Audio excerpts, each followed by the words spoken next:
On the night my sister Claire married beneath the chandeliers of the Seaview estate, the air was rich with roses, champagne, and the kind of expectation that presses on your ribs. I believed I was there to celebrate, but in a quiet side room away from the music, my parents stood beside her new in-laws, speaking as if my Bell 429 helicopter had always been theirs to claim. It had taken me years of study debt and relentless work to earn it, yet they wanted it for their entrances and photographs. I said no. My father's hand struck before I could take a step back, the sound sharp enough to cut through the hum outside, while in the doorway whispers and camera flashes caught the moment forever. My name is Maddie Whitmore, 32, and that night I learned how easily family can turn possession into entitlement.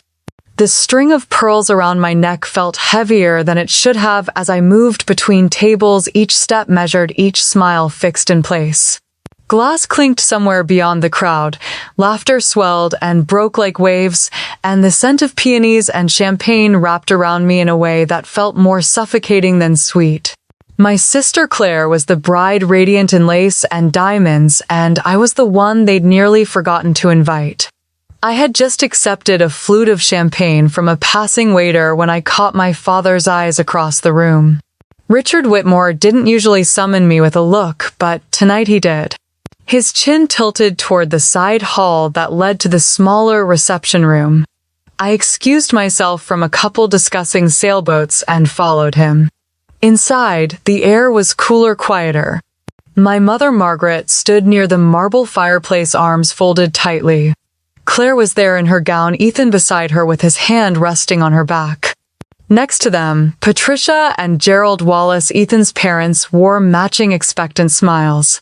My father closed the door behind me, the soft click echoing in the silence. He gestured toward the empty armchair in the center of the room. "Sit down, Maddie. We need to talk about something important." I stayed standing. "What's going on?" Patricia's voice took over, smooth and practiced. "We were thinking, given your unique resources, it would make sense for you to let Claire and Ethan use your helicopter. Just for the first few years while they get established." It was such a casual delivery, as if she had asked to borrow a serving dish. My pulse quickened. "My helicopter is not for loan. It's registered under my company, and it's my primary transport for work." Margaret stepped forward, her tone clipped. "Maddie, don't be difficult. This would mean so much for appearances. The Wallaces have several important events coming up, and arriving by helicopter sends the right message." I took a deep breath, keeping my voice even. "I worked 10 years to afford that aircraft. It's insured, maintained, and piloted under my name. It's not a family toy." Claire's lips pressed into a line, her bouquet trembling slightly in her hands. "Dad, see, I told you she'd refuse." Richard's eyes darkened. His jaw tightened and he took one step toward me. "Maddie, this is your sister's wedding day. A reasonable person would say yes. Reasonable doesn't mean letting go of what I've earned just to make someone else look good." The room went still. Patricia's smile froze. Ethan looked away. Margaret's gaze darted between us as if willing me to cave. Richard's hand moved faster than my mind could process. A sharp crack rang in my ears before the sting bloomed across my cheek. The impact wasn't just physical, it landed deep somewhere between my ribcage and my pride. A couple of guests standing just outside the half-open door gasped. I saw the flicker of movement, someone stepping back quickly, another raising a phone before lowering it again. I straightened, my face hot but my spine unbending. I looked at each of them one by one, and no one met my eyes. "Enjoy the rest of the evening." I turned, opened the door, and stepped back into the hum of music and laughter. The contrast was jarring. People danced under crystal lights while my skin still burned from his hand. I walked past the champagne tower, past the line of photographers waiting for the next toast, and out the front doors into the cool salt air. The gravel crunched under my heels as I crossed the driveway. Somewhere behind me, laughter spilled out of the open windows, but it felt miles away. The valet jogged toward me, keys in hand, but I waved him off and walked straight to my car. When I slid into the driver's seat, I caught my reflection in the rearview mirror. My makeup was still perfect, the pearl necklace still in place, but my eyes looked sharper than they had an hour ago. I started the engine without looking back. The gates of Seaview Estate swung open and the night swallowed me whole. The ocean stretched black and endless to my left, the road unwinding ahead, and in my mind a single thought settled like stone. This wasn't over. I kept driving until the lights of the estate faded into the darkness and the sound of the waves softened under the hum of the tires. My cheeks still throbbed, but my mind had already drifted far from the wedding. It went to the one place no one could touch, the space I had built with my own hands and my own stubborn will. Back in 2015, I was just another overworked graduate student at NYU Stern, living in a studio apartment in Westchester County and juggling part-time jobs to cover tuition. My plan had been straightforward: finish my MBA, land a corporate job, and work my way up. But the more I sat in fluorescent-lit classrooms listening to case studies, the more I felt a pull towards something less predictable. That pull became an obsession the day a client I was interning for invited me to a networking event at Teterboro Airport. I remember stepping onto the tarmac, the late autumn air crisp against my face, and seeing a sleek black helicopter lift into the sky with the ease of a bird. I stood there frozen, watching it disappear into the clouds, and something in me shifted. Within a month, I had signed up for an introductory flight lesson. The first time I felt the controls under my hands, the thrum of the rotor above, I knew I was never going back to the life I had imagined. After graduation, instead of joining a consulting firm like my classmates, I enrolled at Embry-Riddle Aeronautical University to pursue my rotorcraft training. It was a steep climb financially and mentally, but every hour logged brought me closer to the license I dreamed of. The day I passed my check ride for the private pilot license rotorcraft helicopter, my instructor clapped me on the shoulder and said I had the touch for this. I went home and slept for 12 hours straight, the weight of years of work finally settling in. For the next few years, I worked wherever I could get flight time. Charter services, sightseeing tours, even medical transport contracts. I flew in snowstorms over upstate New York and summer haze above the Jersey Shore. I learned how to read the mood of the wind and how to land on a rooftop helipad without breaking a sweat. By 2020, I had enough saved and enough industry contacts to start my own company, Whitmore Air Services, LLC, catering to VIP clients who needed fast, discreet transport in and out of the city. The pandemic slowed everything at first, but by the following year, my business was thriving. Clients trusted me not just to get them from point A to point B, but to do it without attracting attention. The Bell 429 came into my life on a late spring afternoon. I had been scouting for a twin engine that could handle both short city hops and longer range flights. At the hangar in White Plains, a broker walked me toward it like he was leading me to an altar. The fuselage gleamed white with deep blue striping the cabin, lined with cream leather seats that smelled faintly of cedar and fuel. When he told me the price, $3.2 million, my stomach tightened. But I also knew what it represented. Not extravagance, but independence. I bought it through the LLC to ensure it stayed tied to my professional life, insulated from personal entanglements.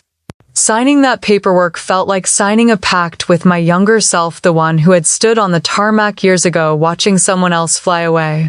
The first time I flew it over Manhattan was an early Sunday morning.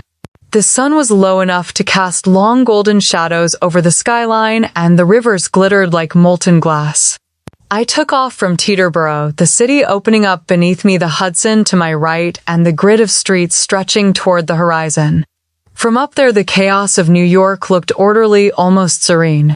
I passed over the George Washington Bridge, skirted the edge of Central Park, and caught sight of the Statue of Liberty in the distance. The air was smooth, the hum of the twin engines steady, and for the first time in years, I felt entirely in control of my life. That helicopter wasn't just a machine. It was my boundary line, the physical proof of what I had built when no one believed I could. It was where no one could corner me in a side room and demand a piece of what I'd earned. I pulled the car into my driveway in Westchester, the porch light casting a pool of gold over the gravel. Inside, I kicked off my heels, hung the pearl necklace on its stand, and went straight to the window that overlooked my small private helipad. Even in the dark, I could make out the silhouette of the bell under its cover waiting. Some people feel safe locking their front door. For me, safety was knowing that at any moment I could step into that cockpit lift into the air and leave the noise behind. I closed the curtains and let the quiet settle. There would be calls tomorrow, explanations demanded, gossip whispered. But tonight all that mattered was the steady hum I could almost hear in my memory, the promise that my space, my air was still mine. The morning after the wedding, I drove to my parents' house in Westchester more out of duty than desire. The old colonial sat back from the road, the white paint still fresh from its last renovation, the front porch draped in, hanging ferns my mother replaced every spring. Walking up those steps always felt like stepping back into a version of myself I had outgrown. Inside, the air smelled faintly of lemon polish and the cinnamon rolls my mother baked for Sunday breakfast. She was in the kitchen, her posture perfectly straight as she poured coffee into delicate china cups. My father sat at the head of the table reading the business section, his gold watch glinting every time he turned a page.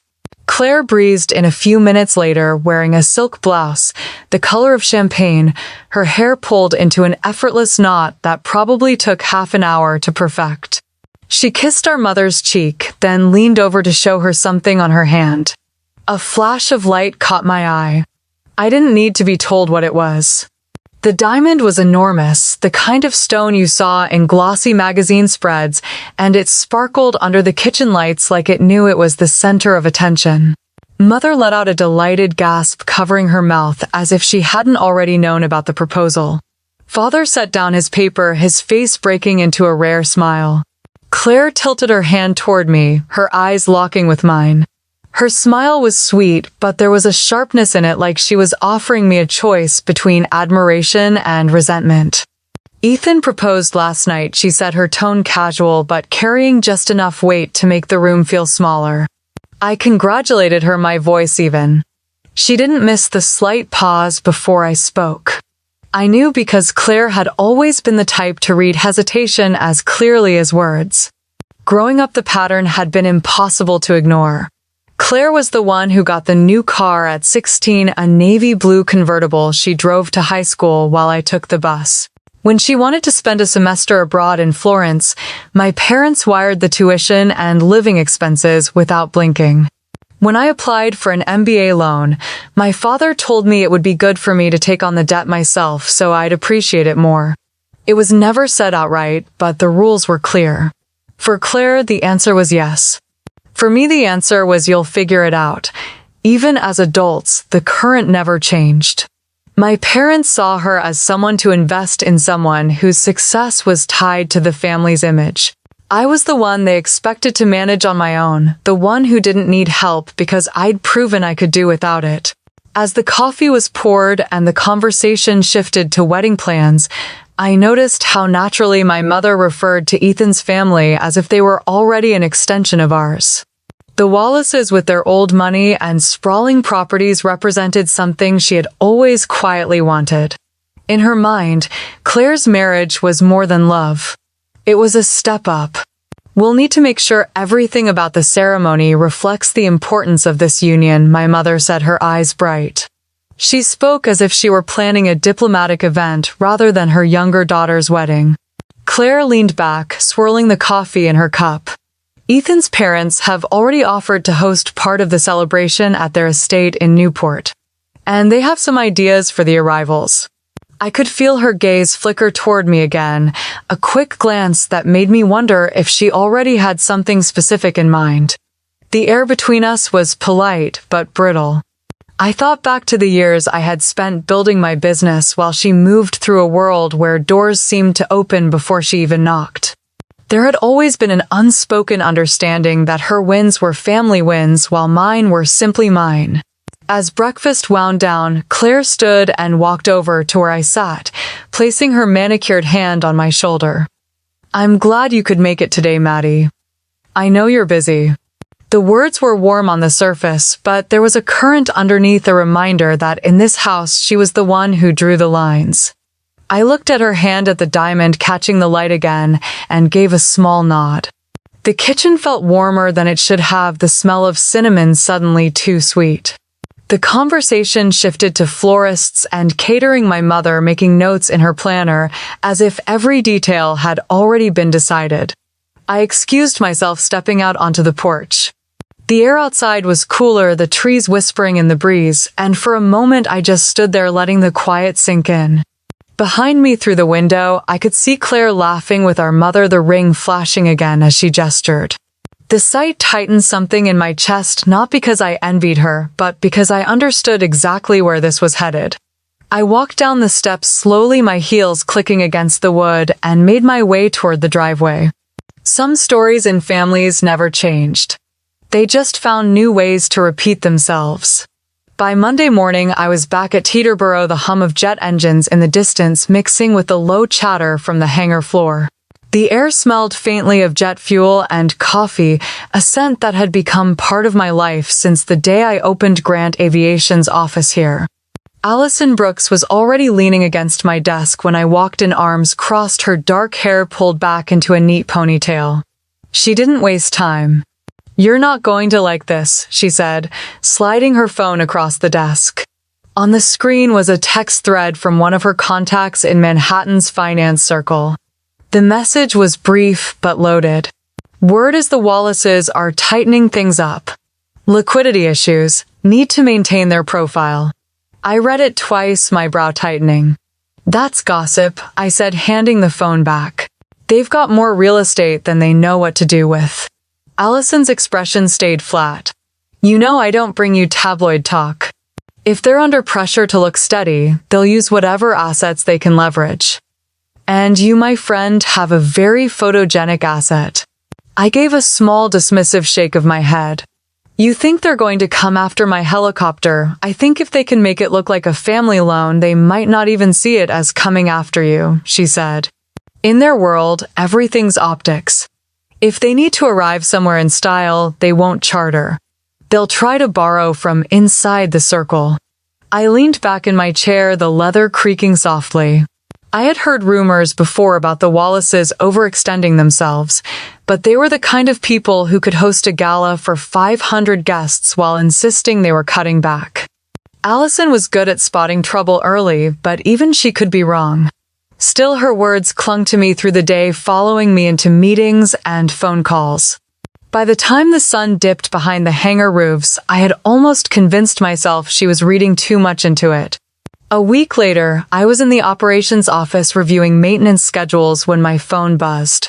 It was Marco, the FBO manager at Teterboro, a man who had been in the business long enough to know every legitimate client and every opportunist who came sniffing around. "Hey Maddie," he said, his tone careful. "Got a couple of inquiries here you might want to know about." "What kind of inquiries?" "They didn't book anything. Just asked some odd questions. Wanted to know about your services and if you operated on short notice for VIP transfers." No names, no company, just said they'd heard good things about Grant Aviation. I felt my stomach tighten. "Did they mention any specific dates?" Marco hesitated. "Not directly, but they hinted at needing something in late summer, maybe around August. And here's the part you'll like even less. One of them asked if you kept your helicopter here or somewhere else." I stood up, pressing my fingers against the edge of the desk. "Did they give you a card number, cashmere coat, expensive watch, the whole deal, but no card? Said they'd call back." After I hung up, I stared out the window at the row of sleek aircraft parked along the tarmac. The Bell 429 was in its usual spot, gleaming in the afternoon light, the silver and blue paint catching every shift of the sun. It was possible this was nothing. Inquiries came in all the time. But Marco knew the difference between curiosity and targeted interest. This had the scent of the latter. By evening, I had gone through my mental list of people who might have put my name in the wrong conversation. The Wallaces were at the top. They moved in circles where exclusivity was currency, and nothing said exclusive like arriving by private helicopter. I thought back to Allison's warning and felt a slow unease settle in. Maybe it was coincidence. Or maybe the pieces were starting to line up in a way I didn't want to admit. I locked up the office and walked across the hangar, my heels echoing against the concrete. Outside, the air was cool, the kind that carried the faint metallic scent of the runway at dusk. I paused beside the Belle, running my hand along the curve of its fuselage. It was mine. Purchased through my LLC, insured in my name, maintained to my standards. It had taken years of work to get here, to step inside this hangar and see something I had built from the ground up. The thought of anyone treating it like a prop for their image made my jaw tighten. Still, without proof, there was nothing to confront. Not yet. I checked the rotor locks and the hangar doors, a habit more than a necessity, and walked back toward my car. Somewhere between Allison's warning and Marco's careful tone, the air around this whole situation had shifted. The runway lights flickered on in the distance as I started the engine. A plane lifted off into the darkening sky, its lights blinking steadily as it climbed. I sat there for a moment, watching it disappear into the clouds, the hum of possibility and caution running side by side in my mind. The Hamptons were dressed in their summer best when I pulled up to the Wallace property. White hydrangeas spilled over the stone walls, and the air carried the faint briny edge of the ocean. The house itself was a sprawling shingle-style rental with wide verandas and manicured lawns that sloped down toward a private stretch of sand. It was late afternoon and the place was buzzing with caterers, florists, and planners, the hum of final preparations before the wedding weekend. Inside, I moved through rooms that smelled of fresh-cut roses and polished wood, looking for Claire. She was somewhere with her stylist, according to Margaret, who intercepted me in the hall with a smile that didn't quite reach her eyes. She waved me toward the back patio where most of the family had gathered. That was when I heard Patricia Wallace's voice floating through the open French doors, smooth and confident. "We'll have the flight right after the ceremony," she was saying. "The timing's perfect. Guests will be distracted with the reception and we'll be in Montauk in under half an hour." I froze. My eyes flicked to the seating area beyond the doors. Patricia stood near the railing, a glass of white wine in hand, her pearls catching the late-day sun. Around her, a small group of well-dressed guests nodded along as if she were describing a catered lunch, not my personal aircraft. One man asked where they'd land, and she smiled, tipping her head in that effortless way practiced by women who have spent decades orchestrating appearances. "Oh, the Montauk Yacht Club, of course. Ethan wants a quick escape, and Claire loves the idea of arriving by helicopter." The words landed sharp. Not a suggestion, not a possibility. A plan. I stepped closer, just inside the door where I could see more of the patio without being obvious. Claire was there, seated on a wicker love seat, her engagement ring catching the light. She saw me almost immediately. Her smile faltered just for a second before she looked away and busied herself adjusting the hem of her dress. She didn't speak. She didn't correct Patricia. The conversation carried on around them, casual and certain. Someone asked about the weather forecast for Sunday, and Patricia assured them she'd already checked. Clear skies, light wind, ideal flying conditions. I stood there, pulse steady but cold. It was one thing to suspect, another to hear it laid out in public like an itinerary. There was no mention of asking me. No acknowledgement that the helicopter didn't belong to them. Margaret appeared at my elbow, murmuring something about the dessert tasting. I nodded without really hearing her, my focus still fixed on the scene outside. The laughter, the easy confidence in Patricia's voice, the way Ethan rested his hand on Claire's knee as if he'd already earned every privilege in my world. I left the doorway and made my way upstairs to the guest room they had assigned me. My bag sat neatly by the bed, untouched. I closed the door and leaned against it, listening to the muffled sounds of chatter drifting up from below. They had chosen the Montauk Yacht Club for the landing. That was a 25-minute flight from here, maybe less in good wind. I pictured the Bell 429 cutting across the water. Claire's hair perfectly styled Ethan at her side, photographers ready to capture the moment. It wasn't about transportation, it was about spectacle. I sat on the edge of the bed and let the realization sink in. This wasn't carelessness or misunderstanding.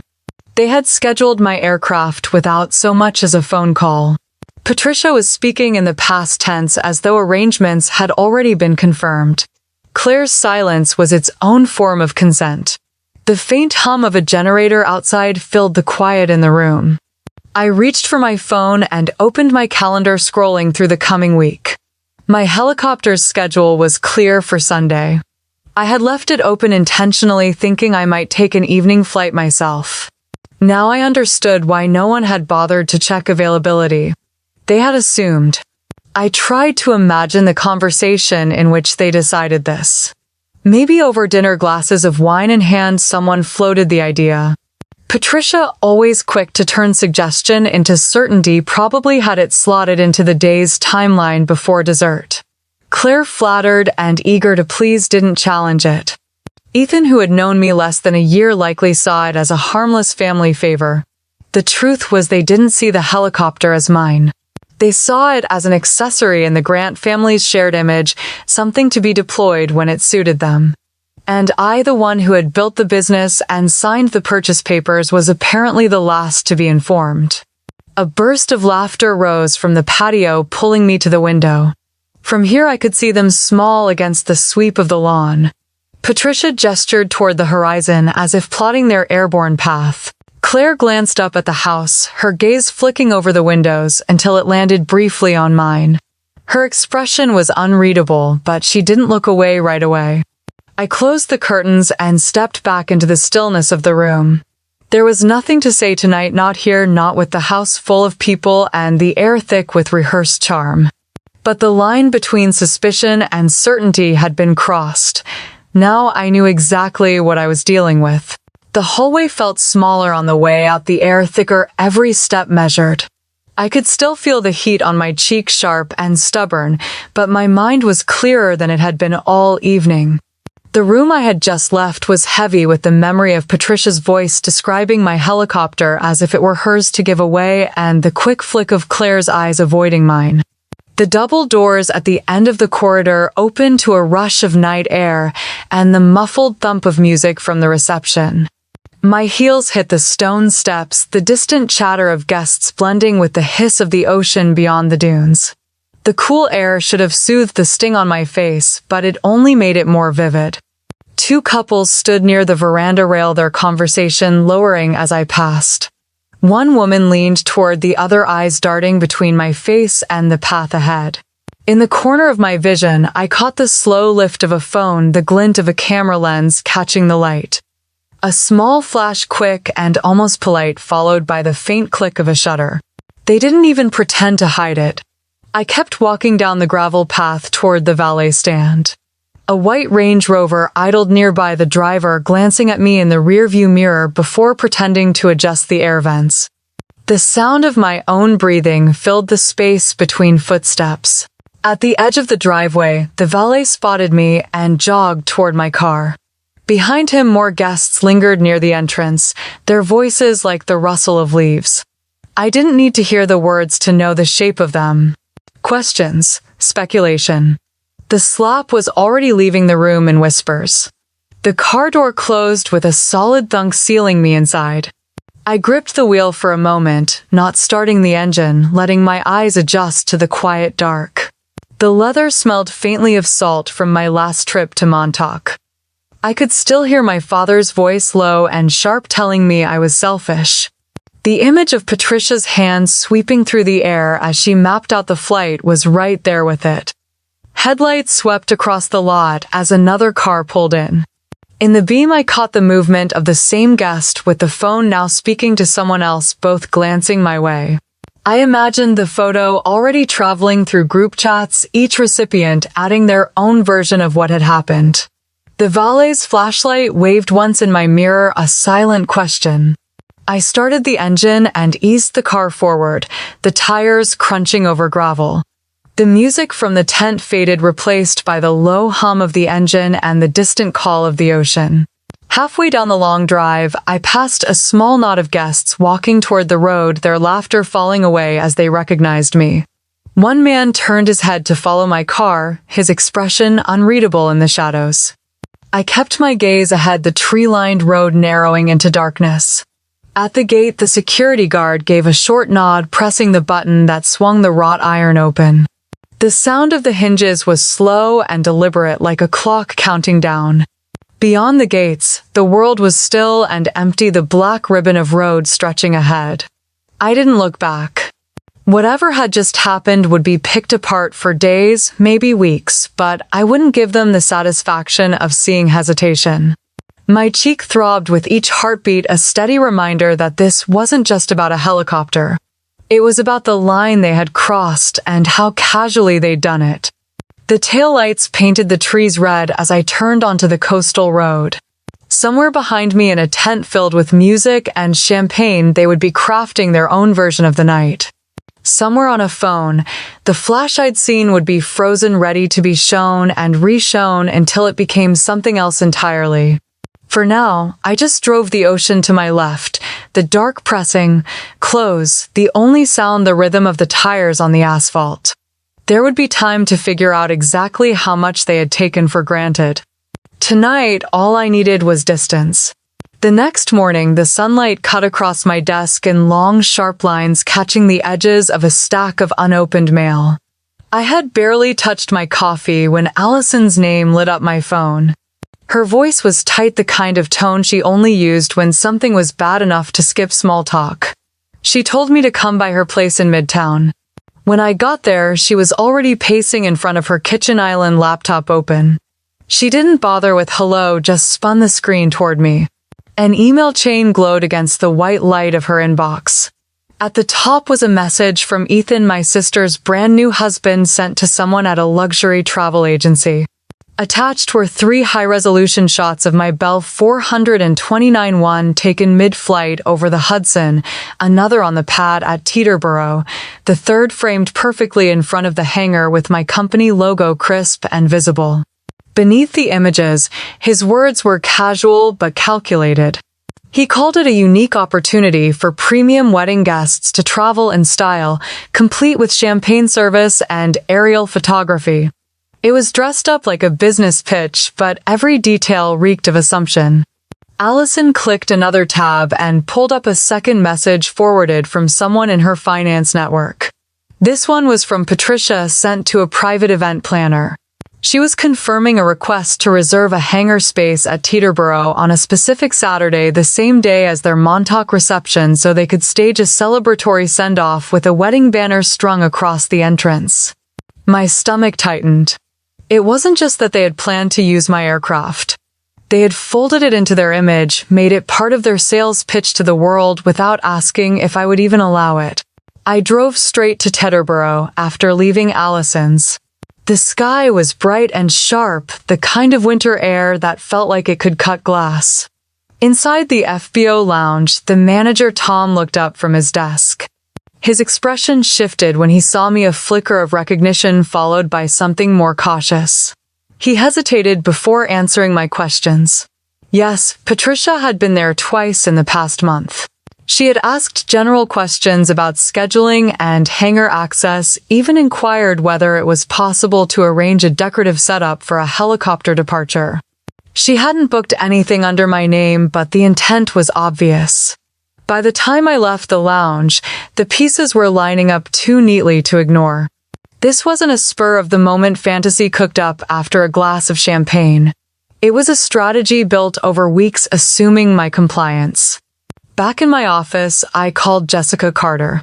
She had been my attorney since I formed Grant Aviation and knew every inch of the legal framework around aircraft ownership. I laid out what I'd found: the emails, the hangar request, Tom's confirmation. She listened without interrupting, then asked one question.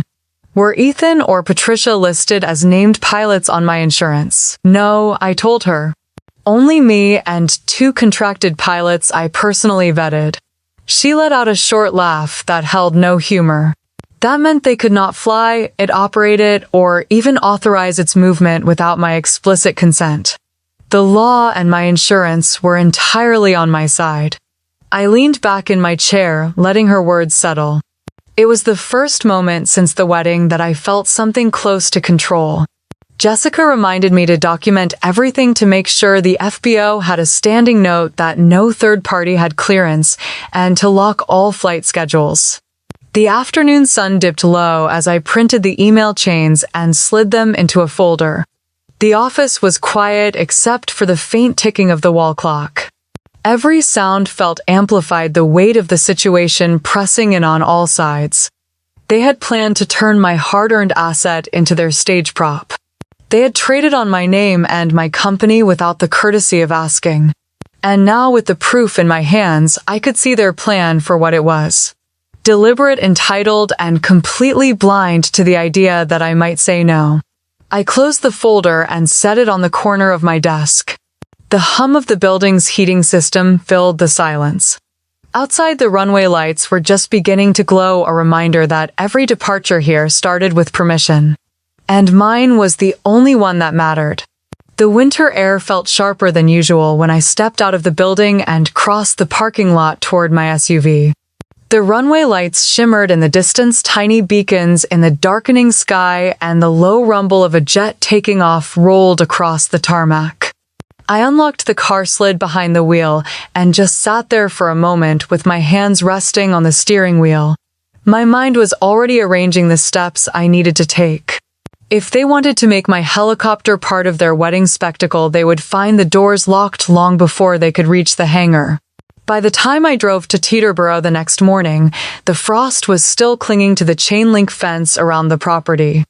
I punched in my code at the gate, the keypad beeping in its usual friendly tone, but that sound now felt far too casual. I needed those codes changed. All of them. Inside the hangar, the Bell 429 waited under the soft white glow of the overhead lights. I had always thought of her as an extension of myself, sleek, precise, capable. Now I saw her as something else too, a target. I spotted Mark, the hangar manager, leaning over a workbench with a clipboard in his hand. "Morning," he said without looking up. "I need every access code changed," I told him. "Hangar doors, gate maintenance, base storage, everything.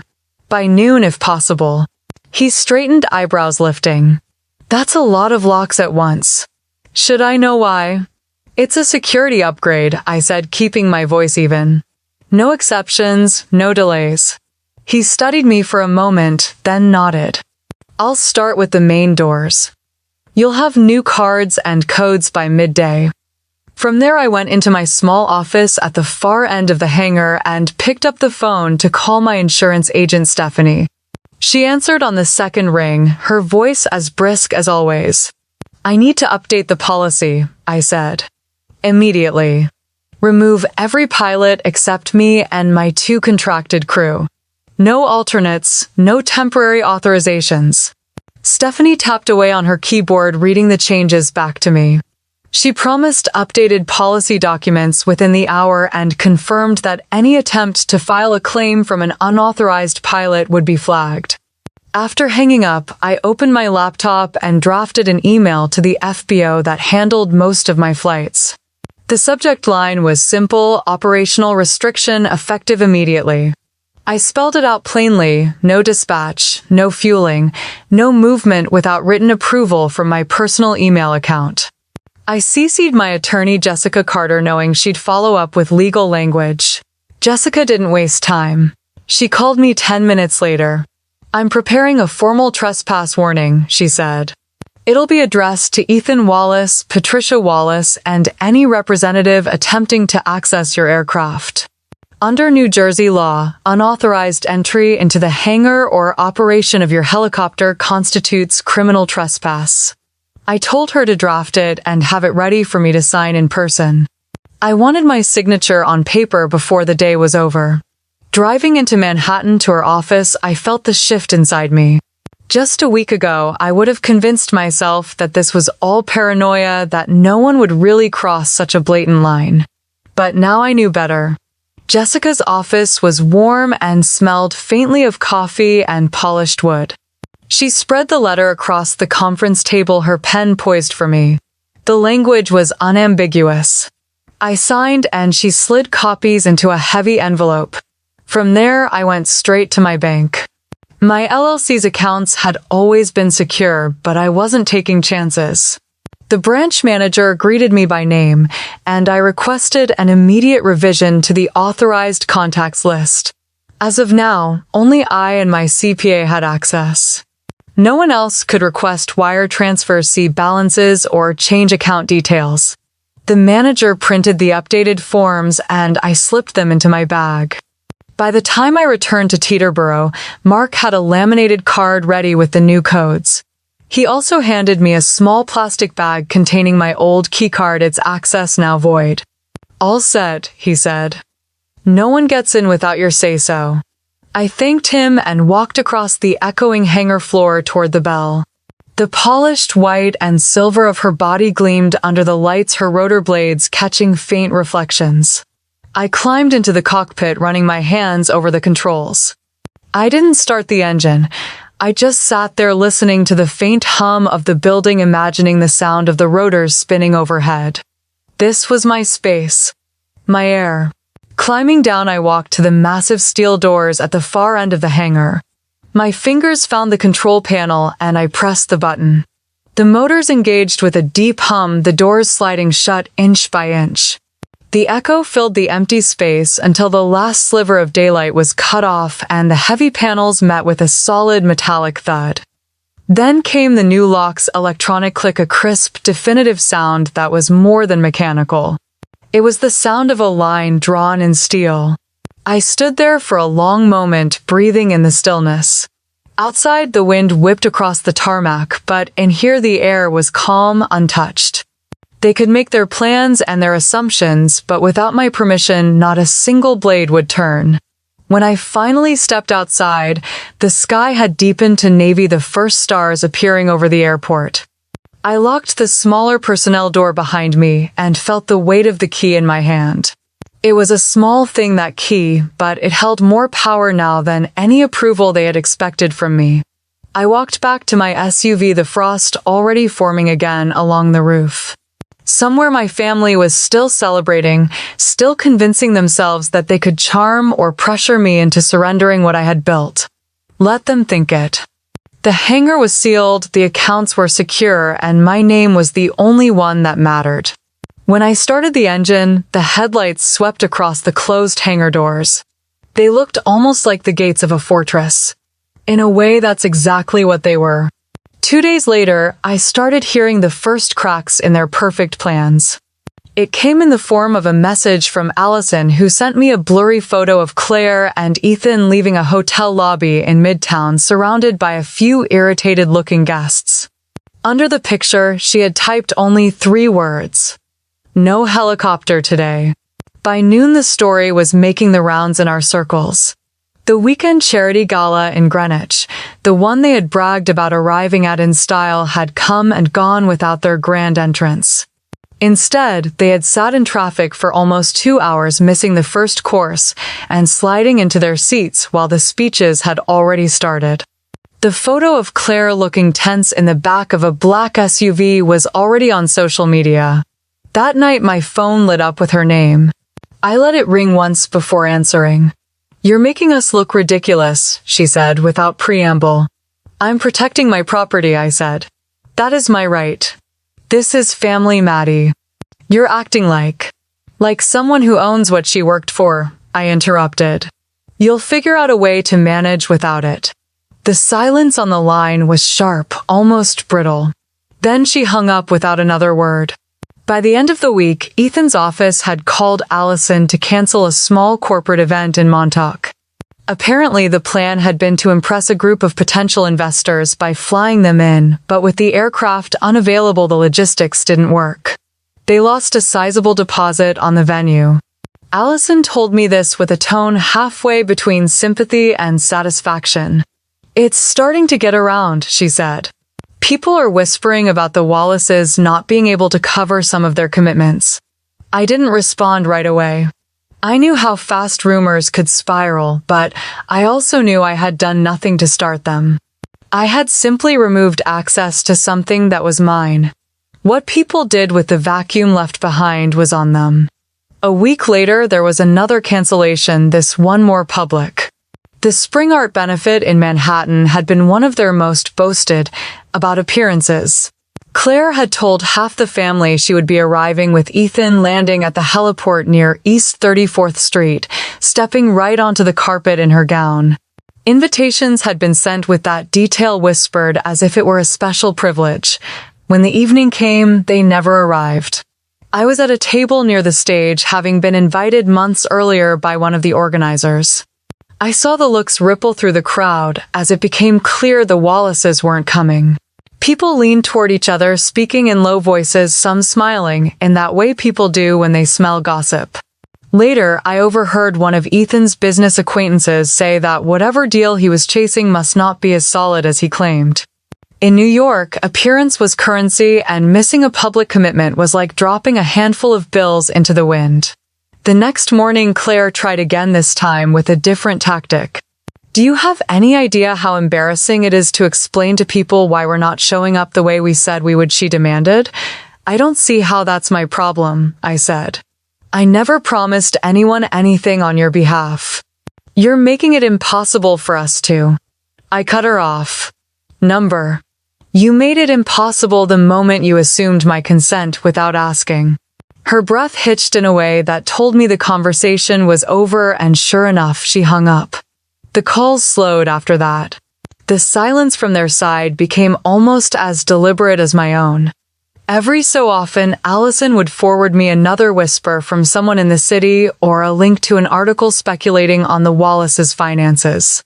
None of it came from me. All I had done was refuse to lend them what they believed they were entitled to.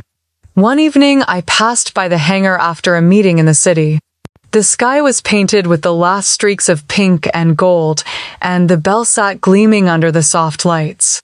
The air was quiet except for the faint hum of the airport beyond.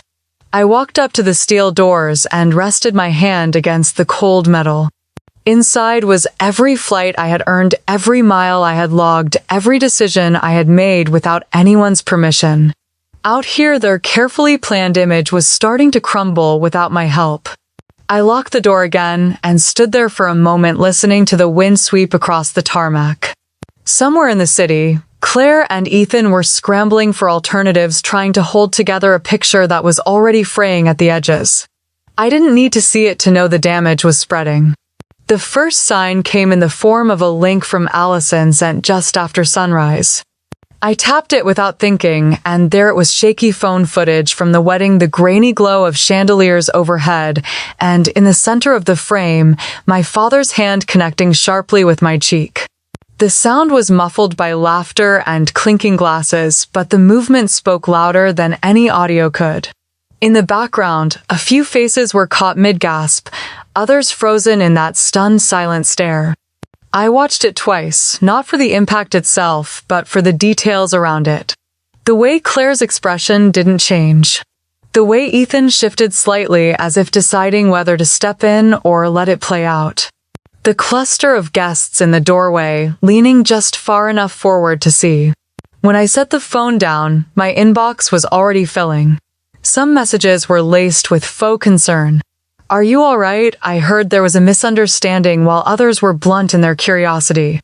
In certain circles, a clip like that didn't stay private for long. It didn't need to hit a gossip site to do damage. In the country club lounges, the charity boardrooms, and the closed dinner tables of Westchester, this was already front-page news. 2 days later, Richard's name vanished from the Hudson Valley Arts Fund's list of trustees. The official email to members used polite language about a change in personal commitments, but Allison, who seemed to have an ear in every room, sent me the real story. They asked him to resign. The board didn't want a public explanation, but the video left them no choice, she said when I called her back. I imagined my father sitting in his office staring at the phone after that conversation, the weight of a humiliation he'd never had to carry before settling across his shoulders. Ethan's trouble followed close behind. A week later, a renewable energy firm he'd been courting for months abruptly announced a major partnership with someone else. I heard about it from a former client over coffee in Midtown. She stirred her latte slowly, her voice dropping even though we were in a crowded cafe. They said he's all show no foundation. Someone mentioned the helicopter thing and how it was never actually his. That kind of detail makes investors nervous. The words stayed with me long after we said goodbye. All show no foundation. It was exactly the image they had built for themselves, and now the cracks were showing. Claire disappeared from the social calendar almost overnight. No more tagged lunches at the plaza. No society pages capturing her outside Bergdorf's. Even her carefully staged Instagram posts dried up. If she went out, it was without fanfare, and I wondered if she was hiding from the pitying smiles or the whispered commentary that followed her through every boutique. I hadn't lifted a finger to push any of it along. I had simply shut my hangar doors, updated my security, and let absence do its work. Without the image they had counted on, their version of control started to erode on its own. One crisp Thursday afternoon my phone rang, and Allison didn't bother with a hello. "You are going to love this," she said, her voice bright. "Do you remember the Branson Foundation? The one that funds those high-profile donor flights for environmental causes."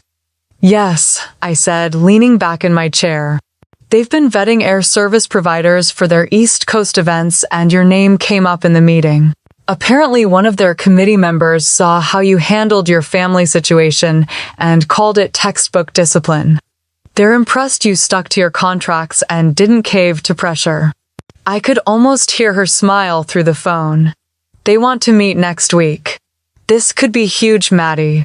I let the news settle, my eyes drifting toward the window. Outside, a private jet was easing toward the runway, its movements deliberate, measured. Clearance wasn't given lightly here, and once it was, every second mattered. It was a dance of timing and trust, two things I had guarded fiercely in my own business. The irony wasn't lost on me. My refusal to let my family use my helicopter without permission had been painted as selfishness in their story, yet in the professional world it was being recognized as integrity. The same act that closed certain doors was opening others. Later that evening, I took a walk along the edge of the tarmac. The air smelled faintly of jet fuel, and somewhere in the distance, a helicopter's rotors began their slow, deep churn. That sound had always steadied me. It reminded me of focus, of preparation, of every hour I'd put into building something that couldn't be taken just because someone else wanted it. I thought about the shifting silence in my family now. The absence of calls, the empty seats at events, the way their names were slowly retreating from the places they once dominated. This wasn't revenge in the cinematic sense. No shouting, no public declarations. Just boundaries held steady until the people who had ignored them had to face what that meant. The sun had dipped low enough to throw long-angled shadows across the pavement. I stood there for a while, watching them stretch toward the hangars. In a way, it felt like standing at the edge of a new runway, the path ahead clear and mine alone to take. Some storms you have to fight head-on. Others you let pass while you hold your ground. This one I had weathered by staying still, and somehow I had come out ahead. Dr. Eleanor Marks had a way of arranging the chairs in a perfect circle that made it impossible to hide. No matter where you sat, you faced someone directly, and in my case that meant my mother across from me. My father angled just to her right, and Claire 2 seats down, legs crossed, arms folded like she was here under court order. The walls were a calming sage green, the light soft, but the tension was sharp enough to slice through the air. Eleanor started with her usual invitation for anyone to speak. For a moment only the quiet hum of the air vent answered her. Then my father cleared his throat, looking past me toward the far wall. I think he said, choosing his words like they might break apart if he handled them too roughly. There were misunderstandings. Things got out of hand. But it was a wedding. Emotions run high. It wasn't an apology, and we both knew it. I kept my face neutral.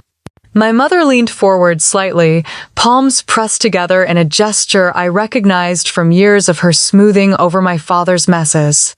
Richard was under a lot of stress that day. We all were. And I think you know, Maddie, none of it was meant to hurt you personally. It was about making the day perfect for Claire and Ethan. Eleanor glanced at me an almost imperceptible nod to take the floor if I wanted it. I did.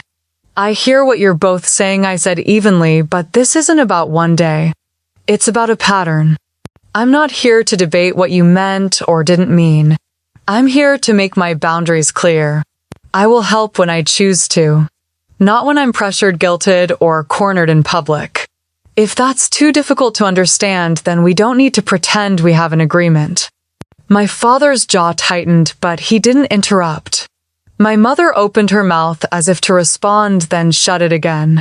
From my left, Claire let out a short, incredulous laugh. We wouldn't have had to corner you if you weren't so stubborn. We knew you'd refuse. So yes, we thought if we asked in front of people you might think twice before embarrassing the family.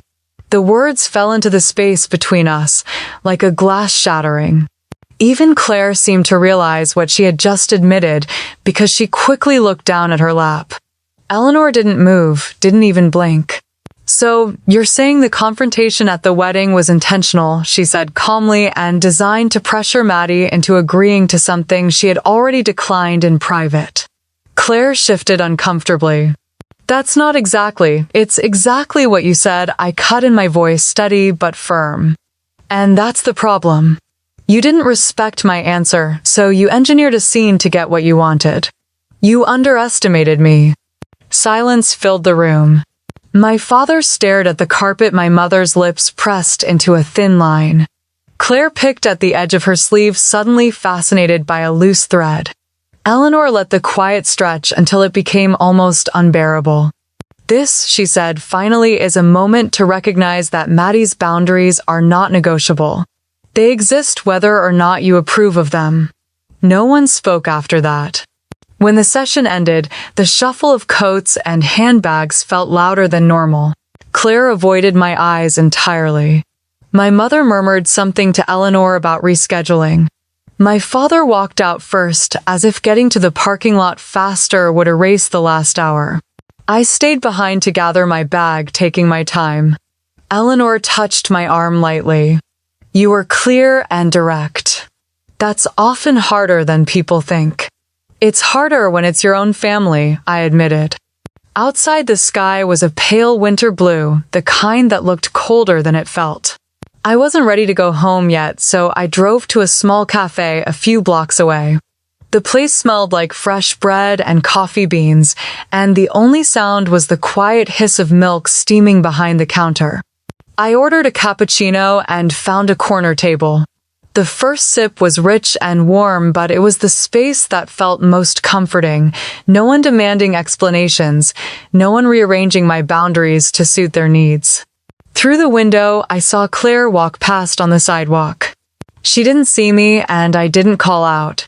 There was nothing to say that hadn't already been said. Some things were better left in the silence that followed the truth. The hum of the rotors blended with the wind rushing past the cabin, a sound I had come to love more than almost anything else. Below us, Manhattan stretched out like a living map, the grid of streets glittering in the winter sunlight, the rivers catching flashes of gold. Ryan sat beside me, relaxed in the co-pilot's seat, his headset tilted just enough so I could see the grin tugging at the corner of his mouth. A year had passed since the wedding, and every mile between then and now felt earned. Grant Aviation had doubled its contracts, adding charter agreements with corporate clients who valued reliability over showmanship. My calendar was full, not with family demands, but with meetings I had chosen, partnerships I had vetted. The hangar was busier than ever, yet it still felt like my sanctuary, every departure and arrival tied to my own say-so. Ryan pointed toward the East River, where a pair of seaplanes skimmed the water before lifting off. I dipped the nose slightly, giving us a better view of the bridges strung across the water like ribbons. There was a quiet pride in knowing that I had built this life without bending to the pressure that once threatened to box me in. Family still existed in the background, but only in the way distant weather systems do, something you notice but do not chase. Holidays were polite, short, and free of the old expectations. My father spoke little when I was in the room. My mother kept conversation to safe topics, and Claire, Well, Claire kept her distance. There were no more surprise requests, no engineered moments to corner me. We existed in a truce born out of necessity rather than warmth, and I was fine with that. Ryan adjusted the radio, his voice calm as he confirmed our altitude with air traffic control. I glanced out at the Statue of Liberty in the distance, standing steadfast against the backdrop of the harbor. It struck me that this was exactly what I had fought for: freedom, not from my family itself, but from the weight of their entitlement. The past year had brought new contracts, yes, but also a shift inside me. I no longer measured my choices against the risk of upsetting someone else. I no longer waited for approval before taking a step forward. There was a lightness in that one that reminded me of the lift beneath the blades when the skids left the ground. We banked left the skyline turning with us, and Ryan leaned closer. You ever think about how different things could have been if you just said yes that day? I smiled, eyes still on the horizon. Every now and then. And then I remember what it would have cost me. Some things you can't buy back. The radio crackled with a traffic advisory, and I responded automatically, my hands steady on the controls. The routine of it was grounding. Above the city, I felt entirely in my element, the air clear, the space, mine. As we passed over Central Park, patches of snow outlined the winding paths below, and I thought about the version of myself who once might have given in for the sake of peace. She would have been watching someone else fly this route, her own name missing from the flight log, her boundaries dissolved into other people's celebrations. That wasn't me anymore. The Hudson came into view again, a ribbon of moving light, and I leveled us out for the return leg toward Teterboro.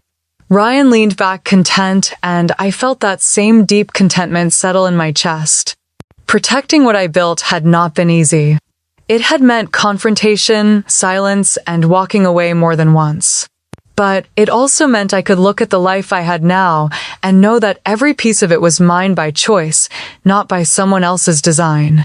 As the hangar came into view in the distance, I eased the helicopter, lower the city, slowly giving way to the smaller grids of suburban streets. The rotor's steady rhythm felt like a heartbeat that matched my own.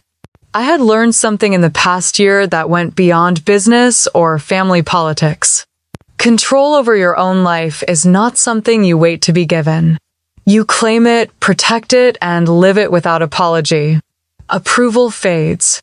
Freedom lasts. We touched down smoothly, the skids settling onto the pad, and I powered down the engine. The sudden quiet was striking, the kind that carries its own kind of satisfaction. Ryan unbuckled his harness and looked at me with that familiar half-smile. Worth it, he asked. Every bit, I said. If you have ever had to set boundaries with your family, if you have had to protect what you've worked for, even when it meant standing alone, I'd like to hear how you did it. Share your story, your turning point, or the moment you knew you couldn't keep giving in.